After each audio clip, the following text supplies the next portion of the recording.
Kemudian nama lengkapnya Swarnadwipa itu adalah Lama Salempa Swarnadwipa.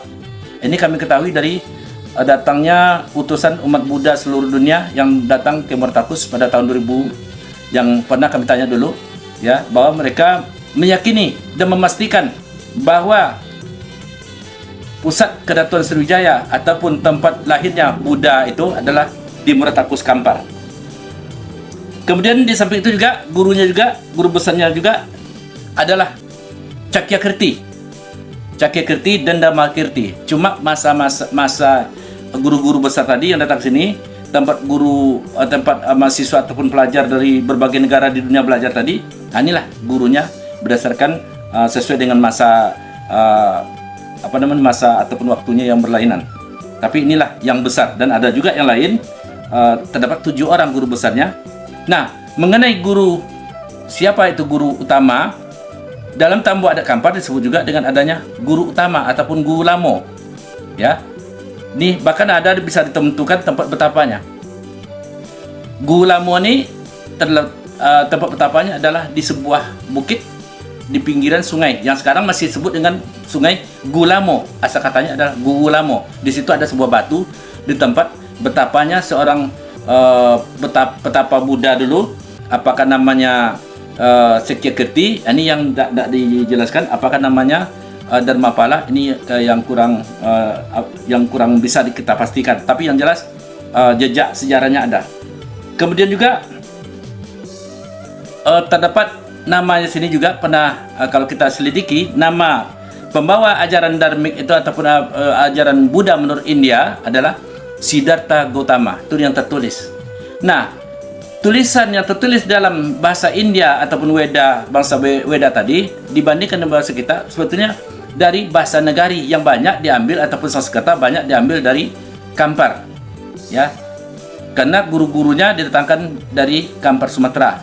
Tercatat dalam prasasti yang ada di India, ada 5 desa di India tadi dibangun oleh kerajaan Muaratakus ataupun Kedatuan Sriwijaya yang berpusat di Muaratakus. Nah, namanya kalau di sini adalah Siddhartha Gautama menurut dia. Nah, kalau kita dalam apakan Melayu tua adalah Siddhartha Gautama. Artinya Siddhartha Guru Utama tadi, Siddhartha Gautama adalah Siddhartha Guru Utama. Ya, Datu itu adalah apanya sekarang berkembang dengan Datu. Ya, guru tadi adalah pengajar utama yang pertama kali yang mengembangkan tadi. Nah, kemungkinan itu karena dari catatan Sanskerta ataupun bahasa Nagari yang kami lihat, memang ada persamaan tulisan, kemudian ada beberapa sedikit cara menyebut menurut bahasa asli Melayu tua dengan bahasa bangsa Weda di India. Dulu bukan India namanya, tapi Magadha. Nah, ini beberapa bukti. Kemudian seperti yang kami jelaskan juga kemarin, perangkat-perangkat yang lainnya apa? Bahwa Kerajaan Sriwijaya, nama Sriwijaya kemarin kami jelaskan berasal dari kata Seribu Jayo. Ya, Seribu Jayo tadi adalah 1000 kejayaan, karena raja tadi mempunyai pasukan 1000 gajah. 1000 gajah ataupun 1000 dikendalikan oleh 1000 prajurit, ya, dipertanggungjawabkan oleh 1000 prajurit, kemudian dipimpin oleh gajah putih. Ini artefaknya, gajah putih, ya, yang dipakai sebagai kendaraan dulu semasa Kerajaan Sriwijaya ataupun Swarnadwipa yang sangat besar tadi. Swarnadwipa dalam catatan orang Arab disebut dengan Surandip ataupun Surandiva. Itu Swarnadwipa. Nah, kalau dalam bahasa Melayu tuanya, bahasa Kamparnya ada kiranya. Ternyata setelah kami berdasarkan riset dan penelitian kami pada datuk-datuk dan tokoh-tokoh adat sini yang namanya Pak Tuan, Datuk Patuan, mengatakan bahwa Swarnadwipa itu nama aslinya adalah Sworo Dupa. Artinya Sworo itu artinya suara. Dupa itu adalah pedupaan ataupun pura ataupun pedupaan. Nah, salah satunya alat yang dipakai dalam pura ataupun pura tadi atau pedupaan tadi ini. Ini gambar kepala naga, kepala Buddha. 4 kepala Buddha. Kemudian lagi pura yang lainnya, kalau bahasa Melayu tuanya, bahasa Kamparnya adalah puro. Ini adalah gambar naga. Ini gambar naga melingkar. Naga ini adalah cerita legenda masyarakat Kampar, ya. Sampai sekarang sudah melegenda dan bisa kita buktikan. Ini adalah naga terbuat dari perunggu. Kemudian di sini tangannya patah. Kemarin ada namanya pakai bola, dia megang bola. Bahwa naga itu kekuasaannya adalah dia memegang kekuatannya adalah bumi. Jadi kemungkinan naga bumi. Adakah bukti lain? Nah, bukti hubungannya ini dengan apa tadi? Ya, ini 1000 gajah ini sebetulnya ada sejarahnya. Yaitu, nah, kalau kemarin sudah kita apakan cerita tentang Kerajaan Sriwijaya, kita kaitkan dengan 1000 gajah. Apakah ada bukti tertulis? Itu ada bukti tertulis pada abad ke-8, surat yang dilayangkan oleh Raja Kedatuan Sriwijaya ini, ataupun pimpinan Kedatuan Sriwijaya, ataupun kalau bahasa sininya, bahasa Kamparnya dulu adalah Pulau Poco ataupun Indo Dunia, bernama Indrawarman, ya. Nah, Raja ataupun Datu Indrawarman ini pernah berkirim surat ke Semenanjung Arabia. Pada waktu itu dipimpin oleh, pada masa sahabat itu Semenanjung Arab dipimpin oleh seorang khalifah yang bijaksana, adil, namanya adalah Umar bin Abdul Aziz pada abad ke-8.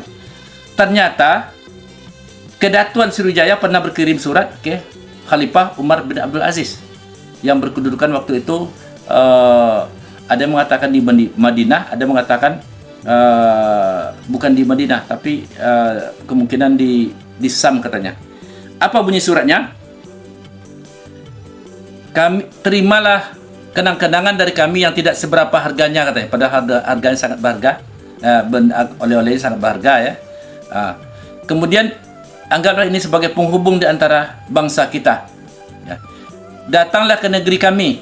Negeri kami adalah negeri yang diapit oleh 2 buah sungai, katanya. Ciri-ciri khasnya diapit oleh 2 buah sungai. Tentu Sungai Kampar kanan, Sungai Kampar kiri, atau Sungai Kampar ke Batang Mahat. Ini diapit oleh 2 sungai. Di situ ibu kotanya Muartakus, ya, di hulunya. Kemudian di situ katanya di sungai kami sangat kaya dengan tumbuh-tumbuhan, ya, dan tanaman-tanaman, ya, kaya dengan rempah-rempah. Kemudian ceritakan juga kaya dengan kayu gaharu.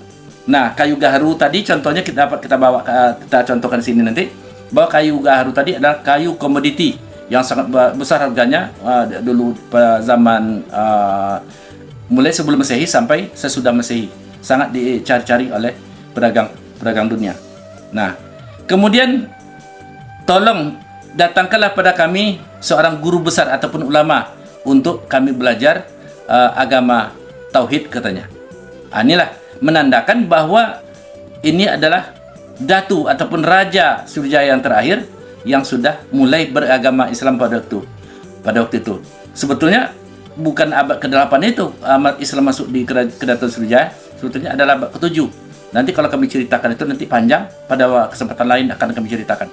Nah, kemungkinan cap yang dipakai untuk surat yang dikirim ke Sultan ataupun Khalifah Umar bin Abdul Aziz tadi, ada menduga nih kemungkinan ini capnya, cap kedatuan tadi, ya. Cap itu turun-temurun terbuat dari perunggu. Ini kemungkinan juga ini adalah cap tertua di dunia, ya. Kalau ini cap zaman Hindu lebih tua dari ini, ya. Nah, ini cap setelah pada era Buddha.